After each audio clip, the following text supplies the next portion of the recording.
Hello hello students. आज हम पढ़ेंगे 1.1, 1.2, 1.3। 1.1 में लगभग क्वेश्चन हो गए थे आपके, 3 क्वेश्चन हो गया था। आपका क्वेश्चन अगला आता है 4th नंबर वाला, और आज हम पढ़ेंगे 1.2 का भी और 1.3 का भी। ठीक है, 1.1 में जो भी बताया गया आई होप आपको समझ में आया होगा। अगर नहीं समझ में आया है तो आप क्वेरीज कर सकते हैं, बेफिक्र क्वेरीज कर सकते हैं। ठीक है, कुछ भी पूछना हो कमेंट सेक्शन में कर सकते हैं या फिर मुझे डायरेक्टली मैसेज कर सकते हैं। ठीक है, यहाँ पर आप देखेंगे 1.1 में जो चीज़ें आपको डाउटफुल हैं या फिर नहीं समझ में आई हैं वो आप मुझसे शेयर कर सकते हैं। ठीक है, यहाँ पर क्या है कि 1.1 है, 1.2, 1.3 हम आज इसी की बात करेंगे। आज हम क्वेरीज लगा दिए हैं, उस क्वेरीज के अकॉर्डिंग आपको क्या करेंगे, यहाँ पर हम लेक्चर्स देंगे। ठीक है, चलिए क्वेरीज देखते हैं क्या होता है इसमें। क्वेरीज क्या है? क्वेरीज है आपका पहला, is zero a rational number. Is zero a rational number, ध्यान से देखिएगा, लिखा है is zero a rational number. क्या जीरो रेशनल नंबर है? कल हमने ये क्वेश्चन कर लिया था, इसका आंसर भी आपको समझ में भी आ गया था। इसमें देखिए पूछ रहा है क्या जीरो एक रेशनल नंबर है, तो बिल्कुल है। ये बताया गया था आपको, जीरो रेशनल नंबर होता है क्योंकि जीरो का बाई 1 किया जा सकता है और किसी भी डिजिट का यदि बाई 1 कर दिया जाए तो वो रेशनल नंबर में काउंट होने लगता है। अगर क्यों हमारा does not equal to zero है, अर्थ मैंने कहा ना डिनोमिनेटर यदि जीरो हो जाए तो ही वो क्या होता है, रेशनल नंबर नहीं होता है, अन्यथा वो रेशनल नंबर होता है। यहाँ पर देखिए, can you right in the form of P by Q? Yes I can write P by Q form. 0/1 कर दो, ये क्या हो गया, पी बाई क्यू फॉर्म हो गया। ठीक है, इसके बाद पूछ रहा है where P and Q R integers. क्या हो, जहाँ पर हमारे पी एंड क्यू क्या है, P and Q R integers हैं। क्या है? इंटीजर्स। पी एंड क्यू हमारे क्या हैं, इंटीजर्स हैं। ठीक है, तो पहला क्वेश्चन आपको समझ में आया। यहाँ लिखा है q does not equal to zero. Q does not equal to zero का मतलब ये पहले से रिस्ट्रिक्शन दे रखा है आपको कि आपका क्यू जीरो नहीं होना चाहिए। यदि क्यू जीरो हो गया ना तो वो रेशनल नंबर में काउंट नहीं होता है, ये आपको पहले से ही पता है।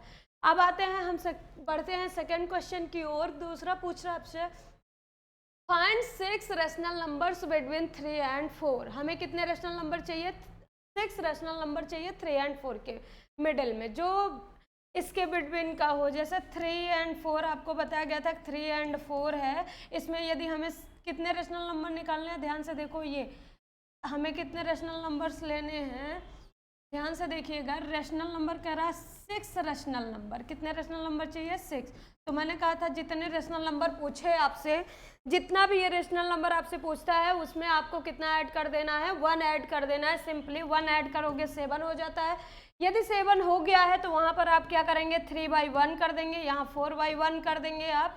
उसके बाद जो आपका रेशनल नंबर काउंट होने के बाद आया हुआ है 7/7 से आप मल्टीप्लाई कर देंगे।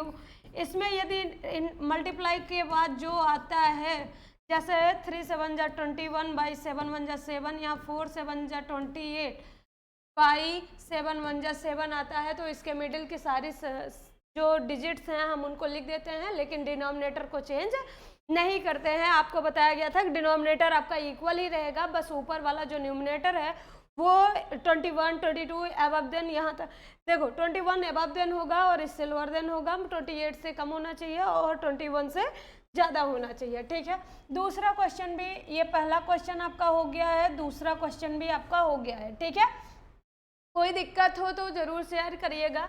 थर्ड नंबर पे है आपका question number 3.5 rational numbers between 3/5 and 4/5। आपको याद ध्यान होगा, अगर आपको नहीं समझ में आया है तो आप पिछला वीडियो आप देख सकते हैं, उसमें हमने क्या बात की थी, 3/5 एंड 4/5 जो है हमारा, वो क्या है कि उसमें आपको कितने रेशनल नंबर निकालने हैं, 5 रेशनल नंबर निकालने हैं। आपको देखो प्रीवियस वीडियोस में आपको बताया गया 3/5 और 4/5 में आप कैसे निकाल सकते हैं इसमें 5 रेशनल नंबर। ठीक है, यहाँ देखिएगा, ध्यान दीजिए, यहाँ पर क्या लिखा हुआ है, 5 रेशनल नंबर हमें निकालने हैं। किसके बिटवीन निकालने हैं भाई? 3/5 एंड 4/5 5 के बीच। कहाँ पे निकलना है मैं? 3/5 और 4/5 के बीच कितने रेशनल नंबर? 5 रेशनल नंबर्स आपको आउट करने हैं। तो वहां पर आप देखिएगा 3/5 लिखेंगे और एंड 4/5 लिखेंगे। 3/5 एंड 4/5। यहाँ पर कितने रेशनल नंबर निकालने हैं भाई? 5 रेशनल नंबर। 5 + 1 कर दिया था ना कल, 5 में 1 ऐड किया, कितना हो गया? 6 हो गया। अब हम क्या करेंगे? 3/5 एंड 4/5 को क्या कर देंगे हम? यहाँ पर मल्टीप्लाई कर देंगे 6/6 से, और यहाँ भी हमने क्या कर दिया था? 6/6 से मल्टीप्लाई। तो 6 3 जा 18/5 6 जा 30, और यहाँ पर क्या हो जाएगा? 6 4 जा 24/30। अब इसके मिडिल का सभी डिजिट्स लिख दो। यहाँ पर लिख दो 18/30, 19/30, और ऐसे ऐसे एक्सपेंड करता जाएगा कहाँ तक? 24/30। कल इसमें का क्वेश्चन हो गया था आपका। अब अगला क्वेश्चन देखिए ध्यान से। चौथा क्वेश्चन क्या पूछ रहा है? State whether the following statements are true और false, give reasons for your answers.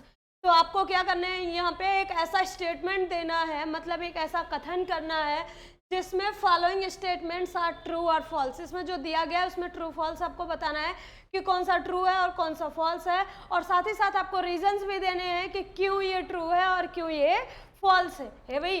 देखिएगा इसमें ट्रू और फॉल्स कैसे होता है। पहला क्या है? Every natural number is a whole number. Every natural number is a whole number. क्या प्रत्येक नेचुरल नंबर, जो हमारा सभी नेचुरल नंबर होता है, वो होल नंबर होता है? भाई जवाब दीजिएगा। कल आपसे शेयर ये बातें आपसे शेयर हो चुकी हैं भाई, इसमें कोई अंदाजा नहीं है कि आपको ये नहीं बताया गया है। ध्यान दे, इसका आंसर आप खुद कमेंट करिए। क्या है इसमें? पूछ रहा है every natural number is a whole number. क्या जो सभी नेचुरल प्राकृतिक संख्याएं हैं वो पूर्ण संख्याएं होती हैं? दोनों बोर्ड्स के लिए है, इसलिए आपको समझाया जा रहा है। हिंदी में भी आप समझ लो कि क्या जो प्राकृतिक संख्याएं होती हैं वो पूर्ण संख्या होती हैं। क्या नेचुरल नंबर होल नंबर का फॉर्म बन सकता है या नहीं बन सकता है? भाई फॉर्म बन सकता है, क्यों नहीं बन सकता? देखो हमारा क्या है, नेचुरल नंबर कितना होता है? 1 2 3 4 5 6 7 8 एंड सो ऑन, इन्फिनिटी जाता है कि नहीं जाता है? जाता है ना। तो यहाँ पर देखिएगा कि 1 से इन्फिनिटी तक है। कह रहा है क्या जो नेचुरल नंबर है वो एक होल नंबर होता है? नेचुरल नंबर होल नंबर नहीं होता है। होल नंबर से नेचुरल नंबर बनाया जा सकता है। नेचुरल नंबर, ये देखो यहाँ पर क्या नेचुरल नंबर होल नंबर में आता है? सभी नेचुरल नंबर होल नंबर में आते हैं कि नहीं? क्योंकि होल नंबर हमारा 0 से स्टार्ट होता है, ये 0 इंक्लूड कर दिया जाए तो वो क्या हो जाता है? होल नंबर हो जाता है। ध्यान दीजिएगा, अगर ये 0 इंक्लूड हुआ तो ये 0 क्या हो जाता है? होल नंबर का फॉर्म दे देता है। तो इसलिए हम कह सकते हैं कि नेचुरल नंबर जो होता है वो होल नंबर में हो सकता है। इसलिए ये पहला स्टेटमेंट हमारा क्या है? ट्रू है। रीजन क्या है? क्योंकि जितने भी डिजिट्स हैं ये सभी होल नंबर में आते हैं। ठीक है। दूसरा क्वेश्चन पूछ रहा है every integer is a whole number. क्या पूर्णांक पूर्ण संख्या होता है? ये नहीं होता भाई। पूर्णांक कितना होता है? देखो ध्यान से, जो हमारा इंटीजर होता है वो क्या होता है? 0 1 2 3 4 5 एंड सो ऑन। इन्फिनिटी होता है -1 -2 -3 -4 and so on, minus infinity होता है कि नहीं होता है भाई? ये यहाँ तक होता है सर। सर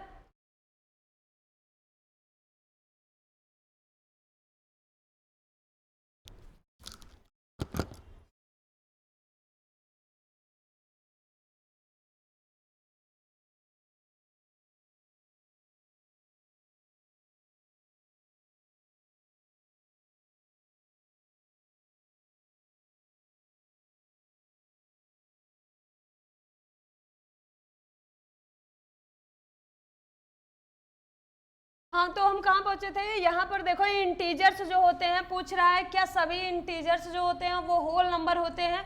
इंटीजर में होल नंबर कैसे होगा? देखो माइनस के नंबर्स भी इसमें इंक्लूड हैं, और यहाँ पर क्या है 0 1 से लेकर इन्फिनिटी तक है, इसमें होल नंबर है। देखो होल नंबर यहाँ से यहाँ तक होल नंबर होता है ना, तो इंटीजर में होल नंबर बिलोंग करता है।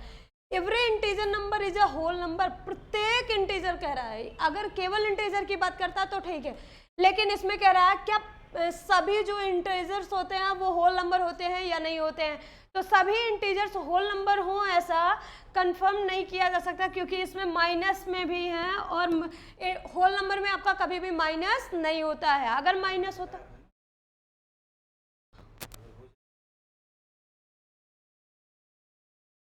तो यहाँ पर क्या है कि आपका 0 1 2 3 4 ये पूरा क्या है आपका होल नंबर है, और ये क्या है होल नंबर में माइनस भी इंक्लूड है। तो इसलिए हम कह रहे हैं कि एवरी नेचुरल नंबर जो होते हैं वो होल नंबर्स नहीं होते हैं, ठीक है। तो दूसरा वाला स्टेटमेंट क्या है, फॉल्स है भाई, फॉल्स। दूसरा वाला स्टेटमेंट क्या है, फॉल्स है। इंटीजर कहता है तो होल नंबर हो सकता था, लेकिन एवरी इंटीजर होल नंबर होगा ऐसा कंफर्म नहीं है। अगला क्वेश्चन है, every rational number is a whole number. क्या रेशनल नंबर जो होते हैं वो होल नंबर होते हैं? रेशनल नंबर में 1/2, 1/3, 1/4 ऐसा समथिंग। रेशनल नंबर में आपका जो डेसिमल नंबर होता है वो भी आता है, इसलिए हम नहीं कह सकते हैं कि जो हमारा रेशनल नंबर होता है वो होल नंबर होता है, क्योंकि होल नंबर के लिए आपको चाहिए एक कंप्लीट डिजिट, और इसमें जो रेशनल नंबर होता है कंप्लीट डिजिट नहीं होते हैं। इसमें कुछ ऐसे भी होते हैं जो पॉइंट में आ जाते हैं, जैसे 0/1, जब 0.33 हो गया, 1/3 कर दोगे तो यहाँ पर क्या हो जाएगा, ये 0.333 हो जाएगा। तो ये होल नंबर में काउंट नहीं होगा, इसलिए ये भी क्या है हमारा स्टेटमेंट फॉल्स है। तो आपको आई होप आपको समझ में आया होगा। एक्सरसाइज 1.1 आपका क्लियर हो चुका है। आपको कहीं से भी दिक्कत हो तो जरूर पूछिएगा, ठीक है। अब बढ़ते हैं हम एक्सरसाइज 1.2 पर। एक्सरसाइज 1.2 पर हम देख लेते हैं क्या होता है इसमें। ध्यान से देखिएगा कि एक्सरसाइज 1.2 में क्या पूछ रहा है। कह रहा है, पहला ही क्वेश्चन आपसे कह रहा है, state whether the following statements are true और फॉल्स, जस्टिफाई योर आंसर्स। मतलब आपको ट्रू और फॉल्स बताना है और जस्टिफाई करना है कि हमारा ये स्टेटमेंट ट्रू और फॉल्स क्यों है। भाई इसमें रीजन नहीं पूछा, सिर्फ जस्टिफाई कर रहा है। जस्टिफाई करना है, आपको समझाना है कि क्यों ऐसा हो रहा है, ठीक है। तो आइए हम देखते हैं क्या है इसमें। पहला कह रहा है कि एवरी इरेशनल नंबर, हे भैया एवरी इरेशनल नंबर जो होता है वो रियल नंबर होता है। इरेशनल नंबर रियल नंबर होगा, इरेशनल नंबर लिखा है मतलब अपरिमेय संख्या है। वे संख्या मतलब वे नंबर्स जो रूट्स में काउंट में होते हैं, जैसे ये √7, √8, ये सब क्या रेशनल आपके, ये सभी नंबर्स क्या होते हैं, इरेशनल नंबर होते हैं। क्या ये रियल नंबर होंगे? बिल्कुल नहीं होंगे। इरेशनल नंबर रियल नंबर नहीं होता है, बल्कि रेशनल नंबर रियल नंबर होता है। तो ये जो स्टेटमेंट है वो कैसा है, फॉल्स है। समझ में आया, क्लियर हुआ क्यों ये इरेशनल नंबर जो है आपका वो ये रियल नंबर क्यों नहीं है? क्योंकि इरेशनल नंबर जो होते हैं वो अपने आप में कंप्लीट नहीं होते हैं, ये डेसिमल नंबर्स होते हैं और इनका स्क्वायर रूट नहीं निकाला जा सकता है। हमने बताया हुआ है आपको कि रेशनल नंबर ही आपका जो होता है वो रियल नंबर हो सकता है, इरेशनल नंबर आपका रियल नंबर नहीं होता है। तो पहला स्टेटमेंट क्या है, फॉल्स है।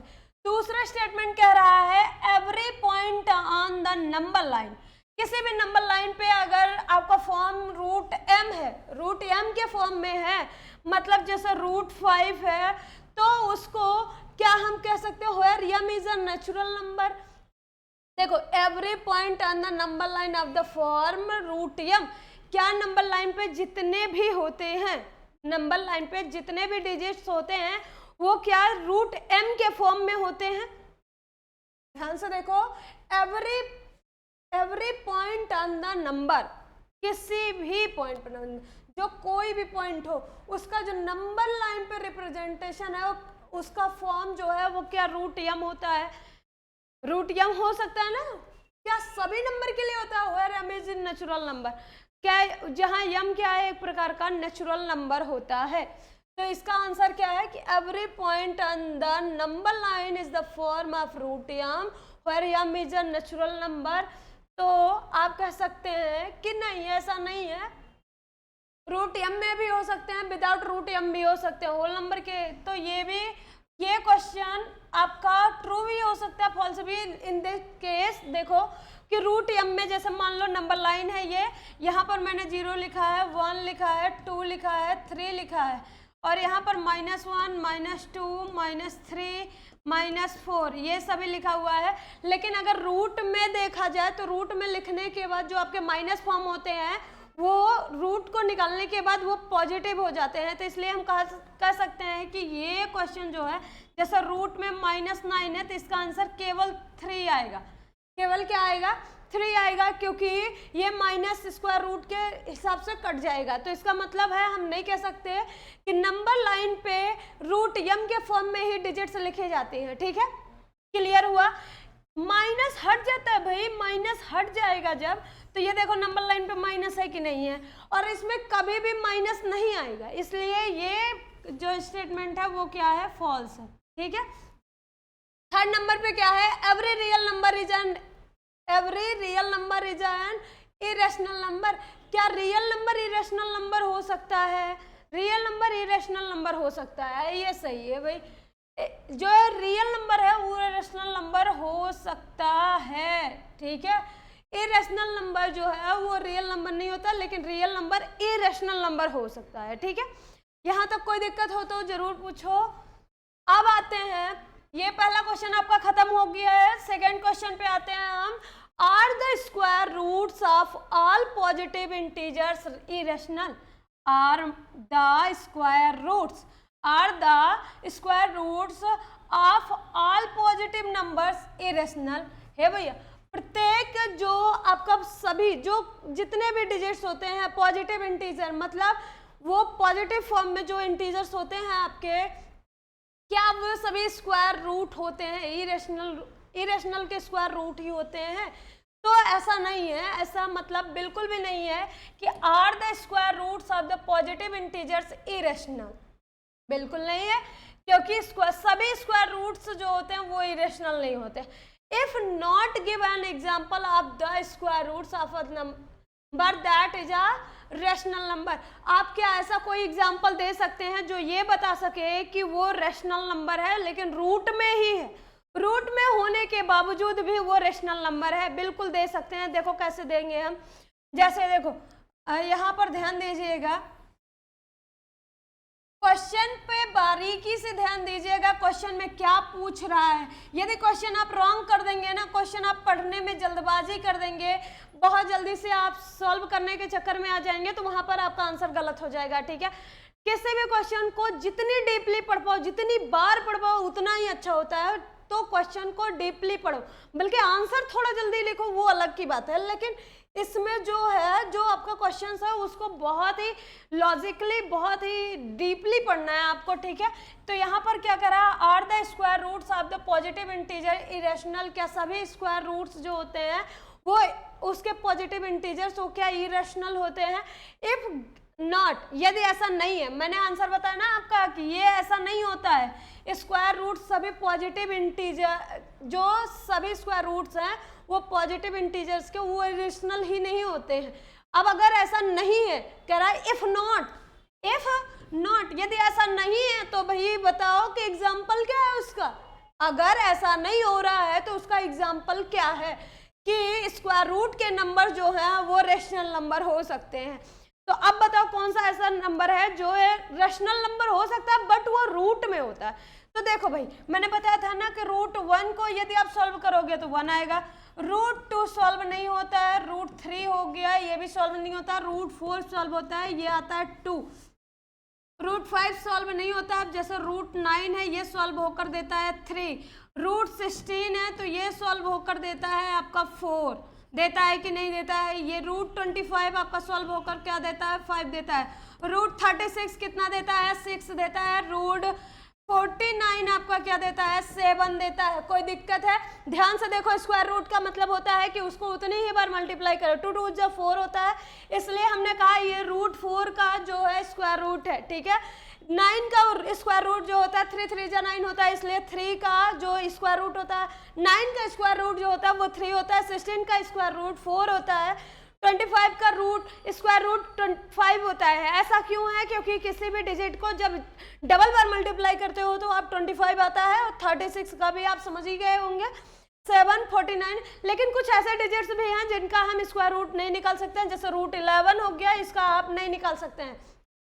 भाई ये इरेशनल नंबर है। अब देखो जिसका स्क्वायर रूट निकल जाता है वो इरेशनल नंबर नहीं होता, बल्कि वो क्या होता है, रेशनल नंबर होता है। ध्यान दो, ये देखो 1 का निकल गया है ना, 1 क्या है, रेशनल नंबर है, ये इरेशनल नंबर नहीं है। अब यहाँ पर ये क्वेश्चन आपका जो पूछ रहा है, यहाँ पर एक एग्जांपल हो गया, give an example of the square roots of the number that is a rational number. वहां पर आपका ये क्वेश्चन जो है 1 1 जब 1 वाला, ये सूटेबल है। देखो ध्यान से देखो, 1 आ गया है आपका, इसमें क्या है कि बिल्कुल भी आपका 1 आने के बाद अब कोई चांस नहीं है कि ये इरेशनल नंबर है। लेकिन यहाँ √2 जो है वो इरेशनल नंबर है, क्योंकि इससे ज्यादा ये और भी स्क्वायर रूट्स नहीं दे सकता, ये इसी पर पेंडिंग रहेगा, इसके आगे नहीं बढ़ सकता। √3 भी नहीं बढ़ सकता भाई, इसका कोई स्क्वायर रूट नहीं होता, इटसेल्फ डिवाइड होता है, इसको कोई डिवाइड नहीं कर सकता। लेकिन √4 जो होता है वो 2 से डिवाइड हो जाता है कंप्लीटली।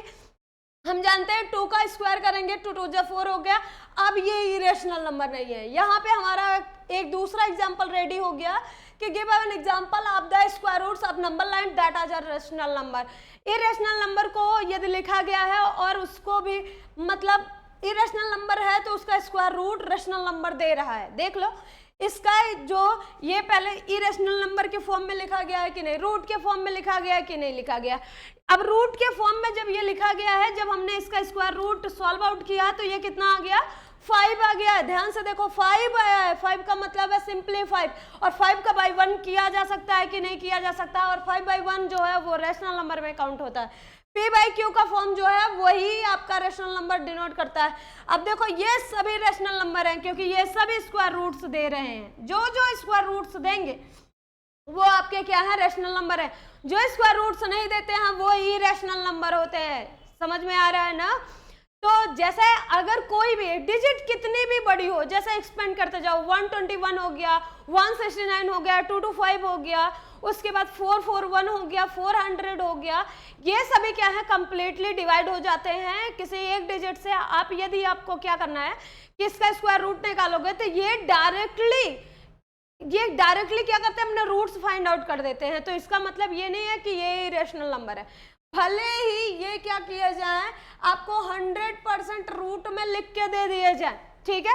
तो आप कभी भी कंफ्यूज मत होइएगा कि 400 रूट में है भाई, इरेशनल नंबर है, नहीं है, बिल्कुल नहीं है, क्योंकि ये 400 डिवाइड हो जाएगा 20 दे देगा, 20 अगर मल्टीप्लाई करोगे तो 400 आ जाएगा। अब यहाँ पर ध्यान दीजिएगा, आपका जब 400 आ जाएगा, तो जब 400 20/20 से आ जाएगा तो यहाँ पर ये इरेशनल नंबर होगा कि रेशनल नंबर होगा,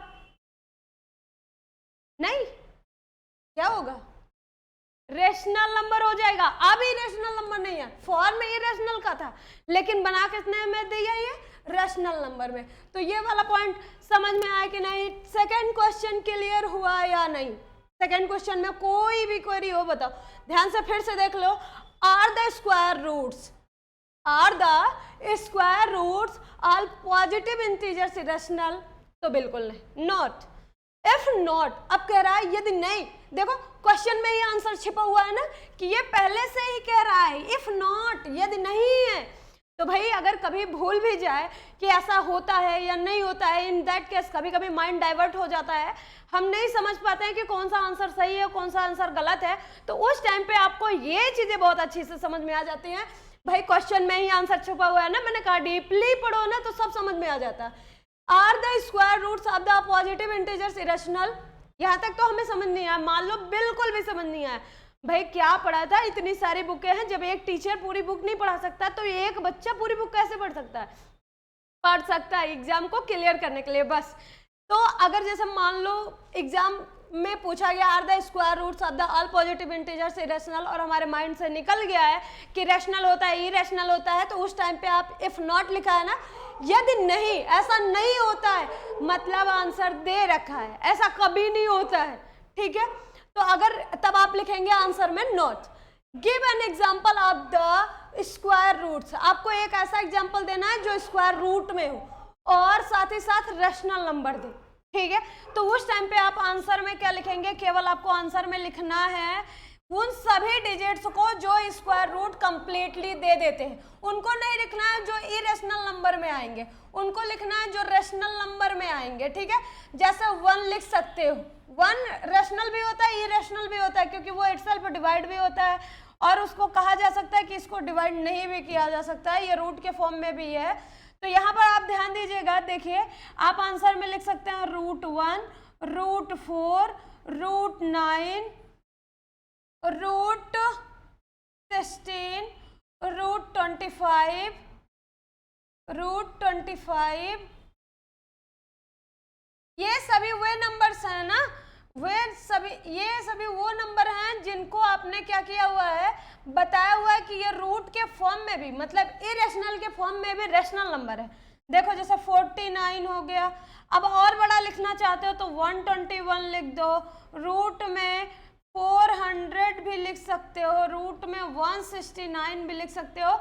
ये सब कंप्लीट स्क्वायर्स हैं। जैसे आप स्क्वायर रूट के लिए कंप्लीट स्क्वायर याद करते हैं तो बस वही वाला आंसर है।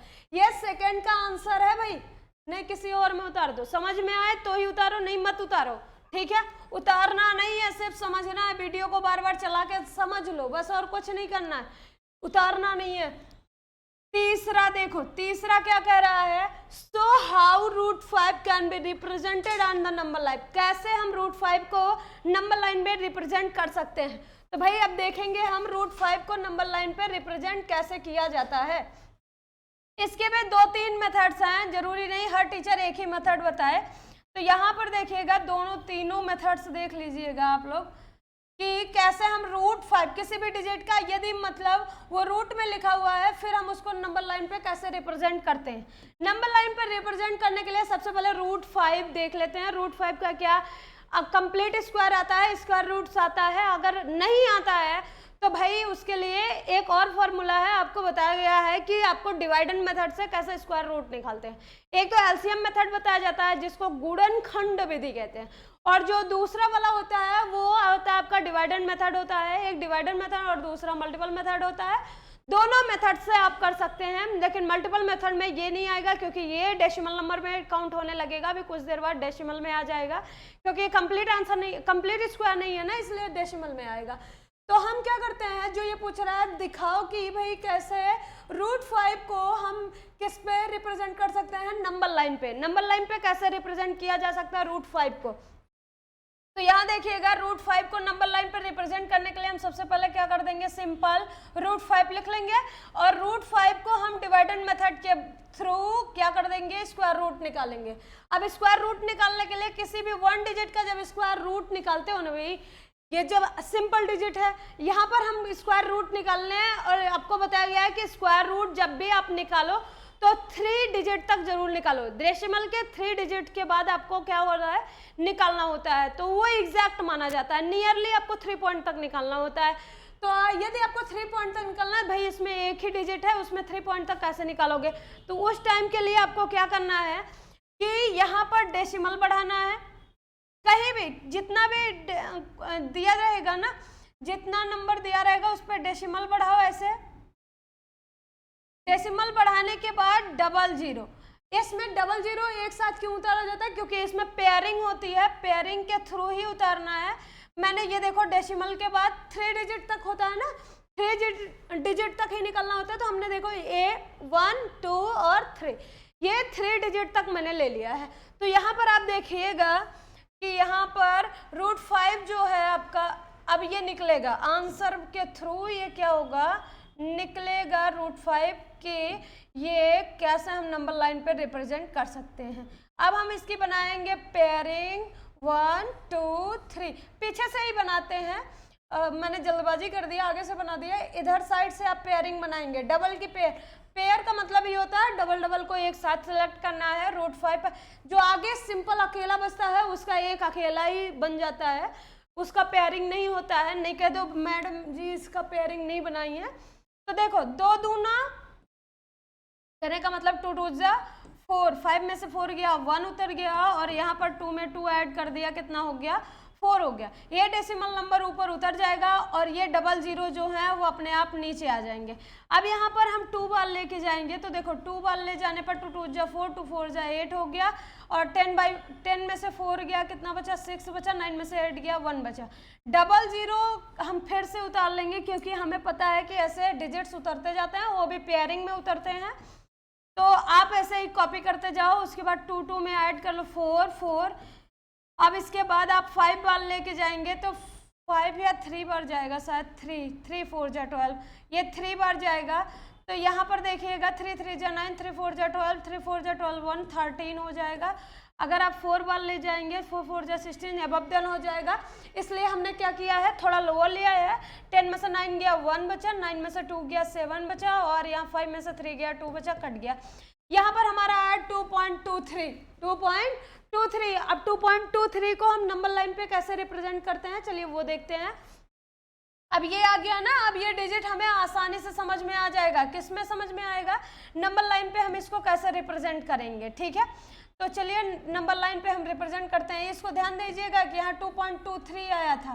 कितना आया था, 2.23 आया था। आपको ये बताना है कि नंबर लाइन पे इसको √5 को रिप्रेजेंट कैसे करते हैं। देखो अब यहाँ पर √5 को हम रिप्रेजेंट करने के लिए सबसे पहले क्या लेंगे, नंबर लाइन। नंबर लाइन आप ले लो, किसी अलग रंग से ले लेते हैं। देखो जैसे मान लो मैंने ले लिया यहाँ पर नंबर लाइन, ये देखो नंबर लाइन हो गई। भाई ये तो उल्टा जा रहा है, ये एक यहाँ से निकल रहा है और फिर वहाँ जा रहा है। नंबर लाइन ऑलवेज क्या होनी चाहिए, एकदम स्ट्रेट होनी चाहिए, ठीक है। स्ट्रेट तो मेरा होता नहीं है, आप लोगों का जरूर होगा, ठीक है। स्ट्रेट नंबर लाइन ले लिया, ठीक है। अब नंबर लाइन लेने के बाद आपको क्या करना है, इस पे डिजिट्स लिख लेने हैं। यहाँ सिंपली आपको बताया गया था मिडल में 0 होता है, 1 2 और 3, क्योंकि हमें रिप्रेजेंट क्या करना है 2.23 को। और भी एक डिजिट ले जा सकते हो, मैं ज़्यादा नहीं लेके गई हूँ। अगर आपको मतलब ये समझ में आता होगा स्क्वायर रूट निकालने, तो आप अधिक से अधिक बहुत ज़्यादा ले जाएंगे तो 3 पॉइंट तक ही ले जाना, इससे ज़्यादा मत ले जाना, ठीक है। ज़्यादा ले जाने का मतलब क्या है कि हमें नंबर लाइन पे रिप्रेजेंट करना, शो ऑफ नहीं करना है। तो यहाँ पर देखो 1 2 3 हो गया।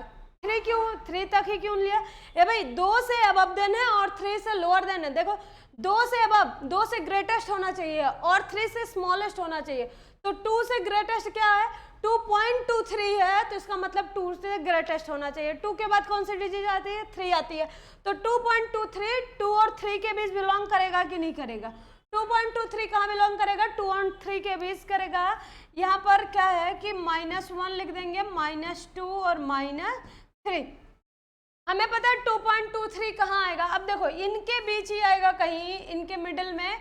तो हमने मान लिया सपोज दैट 2.23 हमारा यहाँ आया हुआ है, तो वहाँ पर आप 0 से उठाएंगे और 2.23 पे क्या कर देंगे, आप इंसर्ट कर देंगे। एक तरीका ये है, पहला तरीका। और दो आपके बुक में एग्जाम्पल के थ्रू दिया गया है, वो थोड़ा सा लॉन्ग कट है, लेकिन वो भी समझना बहुत जरूरी है। ये समझ में आया, ये इसी पे खत्म हो जाता है भाई। 2 पॉइंट यहाँ अब आप दिखा दो कि 2.23 ही है हमारा, ठीक है, क्योंकि हमने सपोज कर लिया है कि उतने में 2 और 3 के मिडिल की वैल्यू थी जो बिटवीन में आ रही थी, तो इसलिए मैंने यहीं पर दिखा दिया है। अब आप इसको स्केल के थ्रू आप 10 10 की मैपिंग बना सकते हैं। जैसे ऐसे होता नहीं है नंबर लाइन, उस पर देखो एक बड़ी सी होती है, फिर 1 2 3 4 5 नंबर फिर बड़ी होती है, 1 2 3 4 फिर ऐसे बड़ी। तो यहाँ 1 होता है, यहाँ 2 होता है, फिर 1 2 3 4 फिर बड़ी सी लाइन, और फिर 1 2 3 4 एंड 5 पे फिर 3। अब यहाँ देखो 3 लाइन पे है ना, यहाँ देखो आप जैसे इसको रिप्रेजेंट करना चाहते हो ना, तो आप इसको क्या कर लो, 20 20 की मैपिंग बना दो, क्योंकि ये 5 लाइन्स ही हैं। देखो 1 से 2 तक का आपको बनाना है, तो 10 10 की मैपिंग ले लो, 10 10 20 30 40 50 60 10 20 30 40 50 60 70 80 90, और यहाँ पर 100 बन जाता है ना। तो यहाँ तक देखो 10 अगर यहाँ ले रहे हो तो 20 यहाँ आएगा, और 20.3 कहीं यहाँ आएगा कि नहीं आएगा, आया कि नहीं आया। मतलब अगर ध्यान से देखो तो ये सभी नंबर लाइन्स अगर मिटा दिया जाए, मतलब हटा दिया जाए, इसको रिमूव करें, ये भी रिमूव कर दिया जाए, और फिर यहाँ पर ये क्लियर किया जाए कि हमारा ये देखो यहाँ 20 पॉइंट आ रहा था, 3 की नहीं आ रहा था, 2.23 मतलब 20 से अबव देन, तो यहाँ पर देखो आ रहा था ना, तो वही चीज़ हमने यहाँ पर कर दिया, ठीक है।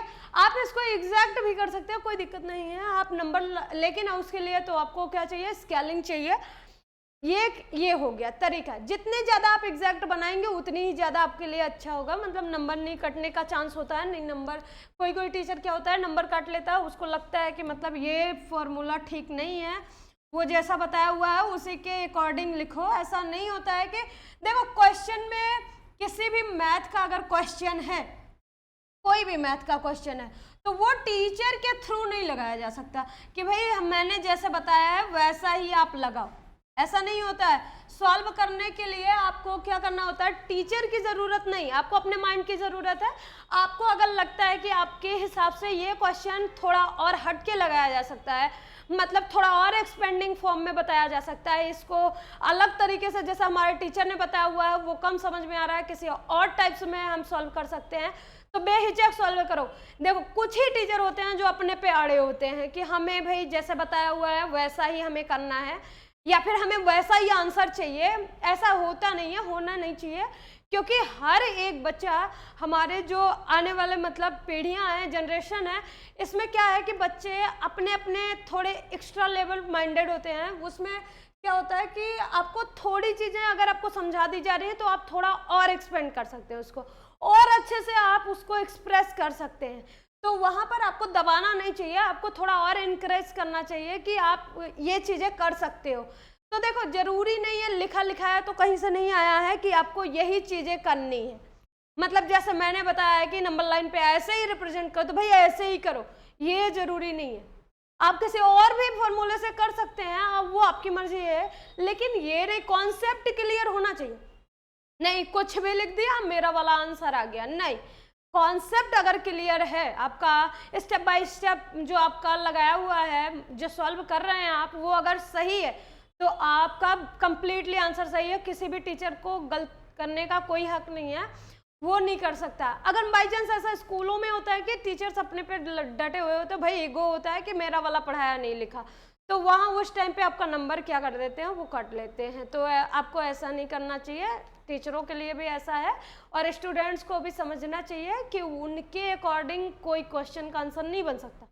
आंसर बनाना है भाई, कॉन्सेप्ट क्लियर हो तो कोई भी क्वेश्चन बहुत बेहिचक सॉल्व करो। हेजिटेशन नहीं होना चाहिए कि मैडम ने यही बताया या फिर मेरे सर ने यही बताया हुआ है तो मुझे यही करना है, बिल्कुल नहीं। कॉन्सेप्ट सही है, सवाल आपका सही है। अगर आपका कॉन्सेप्ट रॉन्ग है, भाई कितना भी आंसर आया है तो भाई वो गलत करके 0 ही मिलेगा आपको, ठीक है। तो वहाँ पर आप कॉन्सेप्ट पर ध्यान दीजिएगा कि कॉन्सेप्ट हमारा सही है या फिर नहीं। हाँ दूसरा भी है जो आपके एग्जाम्पल बुक में बताया गया है, बुक में एग्जाम्पल के थ्रू भी बताया गया है इस चीज़ को कि कैसे भी हम इरेशनल नंबर को नंबर लाइन पे रिप्रेजेंट करते हैं। तो वहाँ पर देखिएगा जैसे √5 है ना, तो √5 को हम किस चीज़ का स्क्वायर में लिख सकते हैं। देखो जो पाइथागोरस रूल होता है, पाइथागोरस रूल पढ़ा हुआ होगा ना कि हाइपोटेनियस का square is equal to base का स्क्वायर प्लस परपेंडिकुलर का स्क्वायर, होता है कि नहीं होता है। पहले से ही बताया जाता है ना कि आपका जो hypotenuse square is equal to base का स्क्वायर प्लस परपेंडिकुलर का स्क्वायर, और इन दैट केस आप कह सकते हैं कर्ण का वर्ग बराबर आधार का वर्ग धन लंब का वर्ग। सुना ही होगा इसको, कैसे होता है ये पाइथागोरियन रूल है, उसी रूल के अकॉर्डिंग आपको ये कन्वर्ट करना है। तो √5 में ऐसा क्या ऐड करें कि मतलब ऐसे कौन कौन से डिजिट है जिसका स्क्वायर कर दें तो वहां पर √5 आ जाता है। देखो भाई यहाँ पर क्या है कि आप क्या कर देंगे, क्या ले लें, देखो जैसे मान लो √2 है, 2 का स्क्वायर करोगे 2 2 जा 4 प्लस 1 का स्क्वायर करोगे तो क्या हो जाएगा 1 1 जा 1, मतलब ये क्या होगा 2 2 जा 4 प्लस 1 इज इक्वल टू 5 आता है कि नहीं होता है, होता है। अब ये मैंने अपने आप से नहीं बनाया हुआ है, ये आपको बस ये 5 लाने का तरीका बता रहे हैं कि कैसे हम 5 ला सकते हैं। एक तरीका तो ये है, और कोई तरीका है किसमें ऐड करके स्क्वायर करके तब ऐड करना है, नहीं कह दो 4 1 5 होता है या 3 2 5 होता है, नहीं उसका स्क्वायर होना चाहिए, रूट में होना चाहिए। देखो क्योंकि जो हमारा फॉर्मूला है, देखो यहाँ पर ध्यान से मैंने अभी आपको पाइथागोरियन रूल बताया ना कि उसमें क्या है कि आपका जो ये हाइपोटेनियस का स्क्वायर है इज इक्वल टू होता है बेस का स्क्वायर प्लस परपेंडिकुलर का स्क्वायर, होता है कि नहीं होता है। ये आपका बताया गया है, आपको अभी मैंने बताया, तो आपको √5 लाना है। क्या लाना है? √5 लाना है। और ये समझ लो तुम्हारा हाइपोटेनियस दिया हुआ है, तो आपको ऐसे स्क्वायरिंग मेथड से लाना है 5 को। नहीं 3 2 भी मैं सिंपली कर सकती थी, 3 + 2 = 5।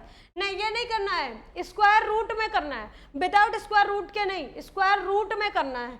ठीक है, तो स्क्वायर रूट में कैसे करोगे, ध्यान से देखो। तो यहाँ पर मैंने लिया है √2 का स्क्वायर प्लस √1 का स्क्वायर। अगर आप इसको करेंगे तो देखो √2 का स्क्वायर 2 हो जाएगा और √1 का स्क्वायर 1 हो जाएगा, तो 3 आ जाएगा, आएगा कि नहीं? तो यहाँ पर ये नहीं करना है आपको, विदाउट रूट कर देना है, बाद में देखो रूट आ जाएगा। जैसे ये इक्वल टू है ना, हाइपोटेनियस इज इक्वल टू, हमने कर दिया बेस हमारा 2 हो जाए और परपेंडिकुलर लाइन जो है वो हमारे 1 का स्क्वायर हो जाए, तो यह क्या हो जाएगा, 2 2 जा 4 हो जाएगा, प्लस 1 1 जा 1 हो जाएगा, और यहाँ पर आएगा 415 के स्क्वायर। यहाँ पर देखो k का स्क्वायर ये भी है, k का स्क्वायर ये भी है, तो k इज इक्वल टू क्या हो जाएगा, √5 आएगा कि नहीं आएगा? देखो √5 आ गया। मतलब आपको पाइथागोरियन रूल के अकॉर्डिंग तोड़ना है, उसको तोड़ने के बाद ये पता करना कैसे आएगा। अब इसको आप नंबर लाइन पे आसानी से डिनोट कर सकते हैं। ठीक है, नंबर लाइन पे डिनोट करने के लिए क्या करना है आपको, यहाँ पर ले लेना है √5। अब देखो नंबर लाइन हम लेंगे, अब इसको हम मिटा देते हैं और फिर लगाते हैं नंबर लाइन पे, कैसे हम डिनोट करते हैं, इसका आंसर लगा देते हैं। आपको नंबर लाइन हो गया, यहाँ पर आप क्या करिए, सिंपली 0 कर दीजिए, 1 2 3। ठीक है, यहाँ पर आपका परपेंडिकुलर कितना था, 1 था, 1 पर परपेंडिकुलर था। ठीक है, और 2 हमारा कितना था, बेस था, 2 हमारा क्या था, बेस था ना, यही तो था, 2 हमारा बेस था कि नहीं था भाई? देखो 2 थोड़ा सा हट के देखो, नहीं तो ये समझ नहीं आएगा आपको। 2 पे है, 1 पे है। अब देखो इस पे से 0 से उठाओ और 3 पे लेके जाओ, 0 से उठा के कहाँ ले जाएंगे हम, 3 पे लेके जाएंगे, और फिर हमें क्या है कि इसमें से थोड़ा सा हमें 2.23 आया था, तो यहाँ से हमें क्या कर देना, 1 को निकाल देना है, तो यहाँ पर आ जाएगा रूट का 5। ये अब इसके बाद यहाँ से उठाओ, ये कर दो। ये वाला कॉन्सेप्ट थोड़ा कम समझ में आता है, और यहाँ पर लिखना है √2 का स्क्वायर प्लस 2 का स्क्वायर प्लस 1, 2 का स्क्वायर प्लस 1 का स्क्वायर इज इक्वल टू √5। ठीक है, ये हुआ आपका थर्ड क्वेश्चन। चलिए बढ़ते हैं हम आगे वाली एक्सरसाइज पे। एक्सरसाइज के पहले हम देख लेते हैं कुछ एग्जाम्पल्स हैं। एग्जाम्पल बहुत ही इंपॉर्टेंट एग्जाम्पल हैं, आपको समझने भी हैं। अच्छा, अभी तक जितना बताया गया है उसमें आपको देखना है कि कौन सा क्वेश्चन ज़्यादा एग्जाम में पुट अप होता है। तो जो आपको 1.1 का 3rd नंबर क्वेश्चन बताया गया है ना, 1 2 3 करके, ऐसे जो 3 करके 3 नंबर वाला जो क्वेश्चन है वो मोस्ट इम्पॉर्टेंट क्वेश्चन है। एग्जाम के में बहुत ज़्यादा मल्टीपल चॉइस में पूछा जाता है, और आपसे पूछेगा भाई इसको ट्रू और फॉल्स बताओ, और बढ़िया नंबर भी मिल जाता है, 3 नंबर का होता है, अच्छे नंबर मिलते हैं इसमें, तो उसको आपको याद करना। वो बेहद इंपॉर्टेंट क्वेश्चन है, बहुत ज़्यादा पूछा जाता है भाई, कॉम्पिटिटिव में भी पूछा जाता है, कहीं बाहर भी आपसे रेशनल नंबर से जो क्वेरीज आपको कोई टीचर इनडायरेक्टली पूछा जाता है ना, तो वो रेशनल नंबर में ये 3rd नंबर वाला क्वेश्चन ज़्यादा पूछा जाता है। और अगर बाई चांस आपको नंबर्स निकालने होते हैं, कभी कभी आता है कि 3 और 4, जो दूसरा क्वेश्चन था आपका 3 और 4 के वो डिजिट 6 डिजिट, हाँ 3 और 4 के बीच के 6 रेशनल नंबर बताओ, ये वाला क्वेश्चन भी काफ़ी बार पूछा जाता है। और ये जब मैंने 1.2 बताया ना, इसमें से कोई नहीं आता भाई, ये रूट वाला आता है जो नंबर लाइन पे रिप्रेजेंट करने के लिए बताया गया था, ये कभी कभी पूछा जाता है, नहीं तो ये भी नहीं पूछा जाता है। इसमें पूछने वाली नहीं आते, मतलब पूछने वाली कोई बात ही नहीं होती है, वही 3rd नंबर वाला ज़्यादा कंप्लीटली तैयार करना। देखो पढ़ना सब है, लेकिन एग्जाम के थ्रू जो पढ़ना है वो ज़्यादा, मुझे ऐसा लगता है ना, मेरा जो मतलब लेवल के अकॉर्डिंग लगता है कि कौन सा क्वेश्चन ज़्यादा पुटअप होता है, उसके अकॉर्डिंग तो मैं आपको बता दे रही हूँ कि ये जो आपका थर्ड नंबर वाला क्वेश्चन है ना, थर्ड 1.1 का थर्ड नंबर क्वेश्चन, ये बहुत पूछा जाता है एग्जाम में तो बहुत ज़्यादा। Third number question, second number question, एकदम मतलब इंपॉर्टेंट डाल के, नोट्स पे इंपॉर्टेंट डाल के लिख लेना, ठीक है। और जो सेकेंड नंबर में है उसमें √5 मतलब सेकेंड क्वेश्चन था, नहीं थर्ड वाला क्वेश्चन आपका ज़्यादा पूछा जाता है, ठीक है। ये 3 ही क्वेश्चन आपके जो है क्वेरी जो है वो पूछे जाते हैं एग्जाम के थ्रू। अब हम चलते हैं एग्जाम्पल, ये समझने के लिए है आपको कि कैसे हम क्या करते हैं, इनको हम कैसे पढ़ते हैं, क्या होता है इसमें, आइए देखते हैं। यहाँ पर आपको क्या पूछा गया है, find the decimal expansions of 10/3 and 7/8 1/7। ये सभी अब आपको करने हैं, तो इसके लिए हम क्या करेंगे, थोड़ा सा और आगे चलेंगे, अब क्वेश्चन बाद में होगा, देखिए क्या कर रहे हैं हम। तो भाई देखो ध्यान से, क्या करना है आपको कि आपसे पूछ रहा है कि अब आपको बताना है कि किसी भी रेशनल नंबर को डेसिमल नंबर में कैसे कन्वर्ट करते हैं, किसी भी डेसिमल नंबर को हम रेशनल नंबर में कैसे लिखते हैं, ठीक है। आइए देखते हैं क्या होता है। तो डेसिमल नंबर जैसे मान लो ये 10/3 है, 10/3 को आपको ये बताना है कि ये डेसिमल नंबर में कैसे आएगा, 10/3 डेसिमल नंबर में कैसे आता है, कैसे हम कन्वर्ट करते हैं रेशनल नंबर को डेसिमल नंबर में। चलिए देखते हैं। देखो ये न्यूमिनेटर होता है, ध्यान दीजिएगा, ये न्यूमिनेटर होता है और ये क्या होता है, डिनोमिनेटर होता है। तो ये अंश है आपका और ये हर है। अच्छा, कभी भी जब डिवाइड कर रहे हो तो उस टाइम पे आपको क्या करना होता है, न्यूमिनेटर से डिनोमिनेटर में डिवाइड करते हो या डिनोमिनेटर से न्यूमिनेटर में। भाई मैं जब छोटी थी ना, मैं क्या करती थी कि ये जो न्यूमिनेटर होता है ना, न्यूमिनेटर से डिनोमिनेटर में डिवाइड कर देती थी, तो उससे क्या होता था, मेरा आंसर ही गलत हो जाता था, 100% आंसर गलत होता था। बहुत दिन तक ये नहीं समझ में आया भाई ऊपर वाले से नीचे वाले को डिवाइड करना है या नीचे वाले से ऊपर वालों को डिवाइड करना है। बड़े दिन तक तो रट्टा मार के चला था, लेकिन अब नहीं चलता है, अब समझ में आ गया है कि नीचे वाले से ऊपर वाले को डिवाइड करना है। तो हम क्या करते हैं कि होता है ना, ये पहले से ही टीचर बताता है भाई डिनोमिनेटर से न्यूमिनेटर को डिवाइड करो, न्यूमिनेटर से डिनोमिनेटर को मत कर देना, नहीं पता लगा जो पाओ वही कर दो। देखो दोनों का आंसर अलग अलग हो जाएगा, ठीक है। आप ये गलती मत दोहराइएगा। देखिए क्या है, 3 से डिवाइड करना है 10 में। भाई लेवल की बात है, कभी समझ में आता है कभी नहीं समझ में आता है, बचपन से थोड़ी है सीख के आते हैं, और अर्जुन थोड़ी है जो माँ के गर्भ से ही सीखा है, तो हमें सीखने के लिए टाइम चाहिए ना। तो यहाँ देखिएगा 3 को डिवाइड करना है किसमें, 10 में। 3 3 जा कितना होता है, 9 होता है, 10 में से 9 गया, कितना बचा, 1 बचा। अब हम क्या करते हैं यहाँ पर, देखो ध्यान से देखिएगा कि यहाँ पर जो 10/3 था ये तो आपको समझ में ही आता रहा होगा, सिंपली आप समझते भी हैं, ये चीज़ें जानते भी हैं। 10 को 3 में डिवाइड करना है, तो 3 को मैंने आगे कर लिया, इससे डिवाइड करना है, और 10 में डिवाइड करना है तो 3 डिवाइडेड बाई 10 कर दिया। अब हम ऐसे मतलब कि हमें टेबल करने हैं जो 10 में जाए और मतलब 10 का क्या हो, एबव देन ना हो, वो तो आपको पता ही होगा। 3 3 जा 9, 10 में से 9 गया, कितना बचा, 1 बचा। अब ये 1 में तो जाएगा नहीं, डेसिमल बढ़ाया और फिर 0 बढ़ा दिया।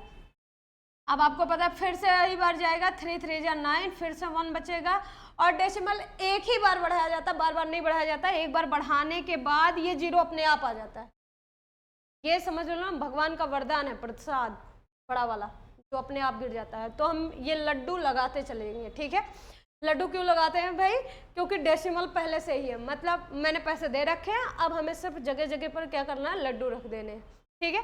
तो यहाँ पर क्या है कि 1 बचा हुआ था, मैंने 0 बढ़ा लिया है, ठीक है। जब 0 बढ़ा लिया तो फिर से कितनी बार जाएगा, 3 3 जा 9। अच्छा, अगर अब मैं और भी करती गई ना तो मेरी पुश्तें बीत जाएंगी, कई सारी जनरेशन्स आएंगी, वो भी लगाएंगी, मेरी कॉपियां भी भर जाएंगी, लेकिन ये 3 महाराज खत्म नहीं होंगे, ये अपने आप बढ़ते रहेंगे, ऐसे ऐसे एक्सपेंड करते रहेगा। और ये कब तक हो सकता है भाई, कब तक डिवाइड करना है इसको, मरते दम तक भी किया जाएगा ना तो भी ये खत्म नहीं होगा। इसलिए हम क्या कर देते हैं ना, थोड़ा होशियार लेवल के, जो ब्राइटेड इंटेलिजेंट है ना हम बचपन से, तो हम लोग क्या करते हैं, इसको रोक देते हैं, यहीं पे बंद कर देते हैं। अब चल खत्म। कहने का मतलब अब हम समझ गए कि ये 3 करता चला जाएगा, पूरी लाइफ टाइम ये करूँगा तो भी ये 3 खत्म नहीं होगा। तो यहाँ पर देखो, यहाँ पर आ गया, ऐसे 3 बढ़ता जाएगा, 3.33333 ऐसे लिखता जाएगा ना। तो हम लोग क्या कर देते हैं सिंपली, ये बहुत सारा। तो अब देखो इसमें 2 फॉर्म्स होते हैं, एक तो होता है जो क्या होता है कंप्लीटली डिवाइड हो जाता है और एक कंप्लीटली डिवाइड नहीं होता है। तो यहाँ पर देखो इसके थ्रू एक क्वेश्चन भी आपको दिया गया है, देखो इसमें 1.3 वाले में देखो अब कैसे जैसे ये क्वेश्चन क्या पूछा हुआ था इसमें, देखो find the decimal expansion of 10/3। देखो इसमें किसको किसको करना है, 10/3 को, 7/8 को और 1/7 को, यही करना है ना। देखो ध्यान से यहाँ पर देखो 10/3 को, 7/8 को और 1/7 को, इनको हमें क्या करना है, डेसिमल एक्सपेंशन करना है। यही तो करना है भाई, डेसिमल एक्सपेंशन करोगे कैसे, तो आपको पहले ये समझा देते हैं फिर आपको बताते हैं कि डेसिमल एक्सपेंशन वही है भाई, मतलब डिवाइड करके आपको किस में कर देना है, डेसिमल नंबर में चेंज कर देना है। तो यहाँ देखो ये क्वेश्चन, यहाँ क्वेरी पूछ रहा है ना, write the following decimal forms to से काइंड टू डेसिमल एक्सपेंशन है, ठीक है। इसमें आपको बताना है कि किस टाइप का ये डेसिमल नंबर है, ठीक है। क्या अब ये से देखो सेकंड वाले क्वेश्चन में भी पूछा है, तो ये वाला आपको डायरेक्टली बताना है कौन कंप्लीट डिवाइड होगा और कौन सा कंप्लीट डिवाइड नहीं होगा। तो ये क्वेश्चन हम पीछे वाला जो था वो सॉल्व कर लेते हैं, 10/3, 7/8 और 1/7, इसको हम चलते हैं आगे सॉल्व करते हैं कैसे डेसिमल नंबर में। 10/3 को आपने जब क्या किया है, 10/3 को सॉल्व किया है तो क्या वो कंप्लीट डिवाइड हुआ है कि नहीं हुआ है, ये कंप्लीट डिवाइड नहीं हुआ है, ये 3.3333 समथिंग आ रहा है ना। अब ये डेसिमल नंबर में चेंज हो गया है, लेकिन ये आपका जो है कंप्लीटली डिवाइड नहीं, हिंदी में कहते हैं कि ये शांत नहीं है, मतलब अशांत है।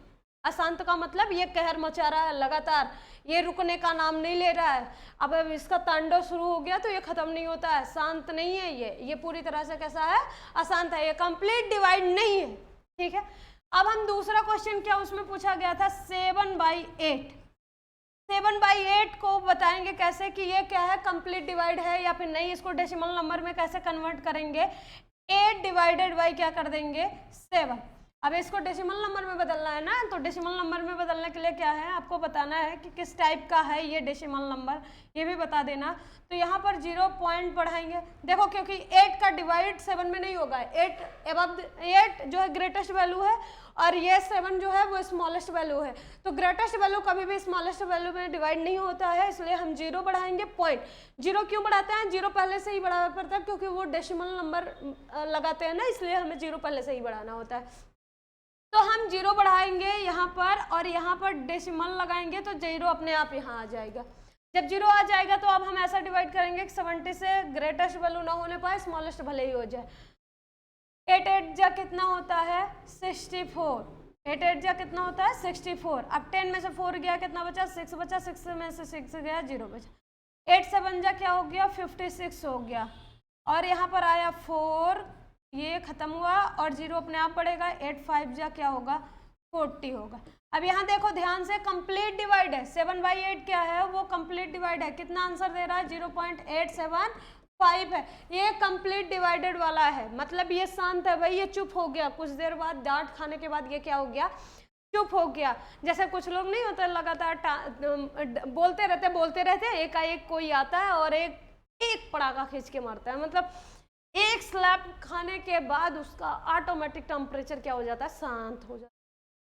तो वही है, इसका खत्म हो गया, ये शांत हो गया, ये कंप्लीट डिवाइड नंबर है, ठीक है। इसका डेसिमल नंबर कितना है 0.875 है, ठीक है। अब ये भी तो कंप्लीट हो गया। अच्छा अब मान लो कोई हमें ऐसे बताना है कि डायरेक्टली बताना है बिना डिवाइड किए कि क्या वो कंप्लीट डिवाइड होगा या नहीं होगा, कैसे हम जानेंगे कि मतलब कंप्लीट डिवाइड है या फिर नहीं है। जैसे 1/7 है ना, क्या ये कंप्लीट डिवाइड देगा, ऐसे ही अपने आप बताना है कंप्लीट डिवाइड देगा या नहीं, या 11/3 है तो कंप्लीट डिवाइड देगा कि नहीं देगा। ये कौन सा है, मान लो बहुत बड़ी डिजिट है 1 3 बाई 1 6 5 4 9, क्या ये कंप्लीट डिवाइड है कि नहीं है? इस बारे में हम कल जिक्र करेंगे या फिर कल बताएंगे कि कैसे हम बिना सॉल्व आउट किए कैसे हम समझ सकते हैं कि कैसे 1/7 या 11/3 या फिर इतने डिजिट्स जितने बढ़ते डिजिट क्या है कि बड़ी बड़ी वैल्यूज क्या होती है, बहुत देर तक हम डिवाइड नहीं कर सकते हैं ना। अब जैसे इसका डिवाइड करना है तो भाई बड़ी देर लग जाती है ना, तो इसलिए हमें क्या करना है कि किसी भी क्वेश्चंस को यदि हमें डायरेक्टली बताना है कि वो कंप्लीट डिवाइड है या फिर नहीं है, तो उस टाइम पे हमें इजी मेथड से मतलब ट्रिकी मेथड्स पता होना चाहिए कि कैसे हम किसी भी वैल्यू को एक्सपेंड करके बिना एक्सपेंड किए कैसे बता सकते हैं कि वो डिवाइड है कंप्लीट या फिर नहीं डिवाइड। उसके लिए फार्मूला नोट डाउन करके रखना, 2 की पावर m इंटू 5 की पावर n। यही जो होता है इनडायरेक्टली मेथड होता है कि किसी भी PYQ फॉर्म में अर्थात रेशनल नंबर को हम कैसे बता सकते हैं कि वो कंप्लीट डिवाइड है या फिर नहीं है। अगर इसकी पावर्स में होगा, अगर मान लो इसका एलसीएम लेकर हम रख देते हैं और फिर ये इसकी पावर में आ जाता है भाई कंप्लीट डिवाइड है, और यदि नहीं आता है, यदि ऐसा नहीं हो रहा है तो वो कंप्लीट डिवाइड नहीं है। जैसे 1/7 है ना, इसको आप कंप्लीट डिवाइड करके भी देख लेना, ये 1/7 कंप्लीट डिवाइड नहीं होगा क्योंकि इसमें नीचे 7 है। यदि 7 का एलसीएम करोगे तो इस फॉर्म में तो बिल्कुल नहीं बनेगा, इसलिए ये कंप्लीट डिवाइड नहीं है। 11/3 भी कंप्लीट डिवाइड नहीं है, इसके लिए आपको एलसीएम करना पड़ेगा। एलसीएम करके बताइएगा कि ये कंप्लीट डिवाइड है या फिर नहीं। यदि कंप्लीट डिवाइड होगा तो वो जरूर से जरूर मतलब 100% श्योर है कि ये 2 और 5 का फॉर्म देगा। अगर 2 और 5 के अलावा भी कुछ है, जैसे अभी मान लो 9 है, किसी भी रेशनल नंबर में 11/9 है, कैसे हम बता दें कि एक कि ये जो है कंप्लीट डिवाइड है कि नहीं? भाई ये कंप्लीट डिवाइड नहीं है, मैंने कहा नहीं है। अब फॉर्म क्या कैसे बता सकते हैं कि 11/9 जो हम कंप्लीट डिवाइड है या नहीं है? तो 9 का एलसीएम करो, 3 3 जा 9 होता है ना, 3 1 जा 3 होता है। इसमें क्या 2 और 5 इंक्लूड है? इसके एलसीएम में 2 और 5 आ रहा है? नहीं आ रहा है ना, 3 आ रहा है, ओनली 3 आ रहा है। मतलब इसको हम फॉर्म में लिख सकते हैं 3 का स्क्वायर। यहाँ पर 2 और 5 नहीं आ रहा है ना, इसलिए ये अगर 2 और 5 का ही मैप बनता, एक ही बनता, अलग अलग से 2 और 5 होता तो वो कंप्लीट स्क्वायर देता, नहीं तो ये कंप्लीट स्क्वायर नहीं है क्योंकि इसमें भाई 3 आ रहा है। अब डिवाइड करके देख लो, ऊपर डिजिट से कोई मतलब नहीं होता, ऊपर वाला हमें मतलब नहीं होता, न्यूमिनेटर से कोई मतलब नहीं होता, मतलब हमें डिनोमिनेटर से है। यदि डिनोमिनेटर का फॉर्म हमारा 2 और 5 का बनता है तो वो कंप्लीट स्क्वायर वो हमारा क्या है, कंप्लीट डिवाइडेड है, नहीं तो वो कंप्लीट डिवाइडेड नहीं है। जैसे मान लो 16 है, किसी भी अब जैसे मान लो 4 9 3 है, इतना बड़ा है, 16/16 है, तो वहां पर 16 क्या है आपका, क्या ये अब कंप्लीट स्क्वायर है कि नहीं? अब बिना हम क्या करेंगे, बिना डिवाइड किए किसी विदाउट एनी रेस्ट्रिक्शन हम क्या करेंगे, इसको आंसर बता देंगे कि ये है कि नहीं। तो हम बता रहे हैं ये यस, ये कंप्लीट डिवाइडेड है। आप डिवाइड करके देखिएगा क्योंकि आपके पास है टाइम, और आप कल तक के लिए आप इसको करके रखेंगे और हमें ये बताएंगे कि एग्जैक्ट आपको समझ में आया कि नहीं। 16 है ना, 16 का आप डायरेक्टली क्या कर लो, एलसीएम निकाल लो। 2 8 जा 16, 2 4 जा 8, 2 2 जा 4, 2 1 जा 2। अब देखो इसमें जो फॉर्म बन रहा है केवल और केवल 2 का बन रहा है कि नहीं, या ध्यान से देखो 2 की मैपिंग सही बन रही है, इसमें 3 नहीं है, मतलब 7 में नहीं है, 9 में नहीं, 11 में नहीं है, और कुछ नहीं है, सिर्फ और सिर्फ क्या बन रहा है, 2 की मैपिंग्स बन रही है, इसलिए इसको हम कह सकते हैं कि ये कंप्लीट स्क्वायर है। भाई 2 और 5 की मैपिंग होनी चाहिए बस, और किसी भी डिजिट का इंसर्ट होना, जैसे कोई होता नहीं है, जैसे मान लो यहाँ पर 12 है, किसी भी जैसे 7/12 है, ठीक है। अब हमें ये नहीं देखना है इवन नंबर है कि ऑड नंबर है, ये सोच के मत चलना कि इवन नंबर था इसलिए मैम ने कह दिया कि भाई ये कंप्लीट डिवाइड है। नहीं, इवन ऑड से मतलब नहीं है, इवन ऑड का बिल्कुल मेथड ही नहीं है, इवन है ऑड है कोई मतलब नहीं है। जैसे अभी मैंने कहा ना कि 7/12 है ना, 7/12 का मतलब है कि 12 इवन नंबर है, तो इसलिए ये है नहीं, बिल्कुल नहीं है। 12 का एलसीएम निकालो, यहाँ पर क्या हो जाएगा, 2 6 जा 12, 2 3 जा 6 और 3 1 जा 3। अब देखो इसमें 2 की मैपिंग तो बनी, 5 का नहीं बना, कोई दिक्कत नहीं है, लेकिन 3 आ गया बीच में, ये देखो 3 भी आ गया, तो भाई ये कंप्लीट डिवाइडेड नहीं होगा। आप डिवाइड करके देख लीजिएगा, ये कंप्लीट डिवाइड नहीं होगा। बस इसी के साथ हम क्या करते हैं, बंद करते हैं अपने लेक्चर्स को और स्टॉप करते हैं। कहने का मतलब वही है कि स्टॉप होता है। अब कल आपका क्या होगा, नेक्स्ट वीडियो आएगा, इसी पे 1.3 का पूरा सॉल्व आउट होगा। तब तक बने रहिए हमारे साथ और लाइक सपोर्ट करते रहिए ताकि हम भी अपना इंकरेज बढ़ा सकें, क्या हो सके, मतलब थोड़ा उत्साहित हो सके, उत्साह में पढ़ाएं, नहीं ऐसे इमोशनली पढ़ाएंगे और आपको समझ नहीं आएगा। इसलिए थोड़ा सा सपोर्ट जरूरी है, लाइक और कमेंट भी करिएगा। क्वेरीज हाँ जरूर पूछिएगा, ऐसा नहीं है कि जो पढ़ा दिया है भाई इसमें कुछ गलतियाँ, कुछ मिस्टेक्स नहीं होंगी। कुछ भी अगर समझ में आता है कि आपको कोई गलती है या फिर कुछ और समझ नहीं आता है तो आप मुझे कमेंट सेक्शन में बता सकते हैं। इसी के साथ अलविदा।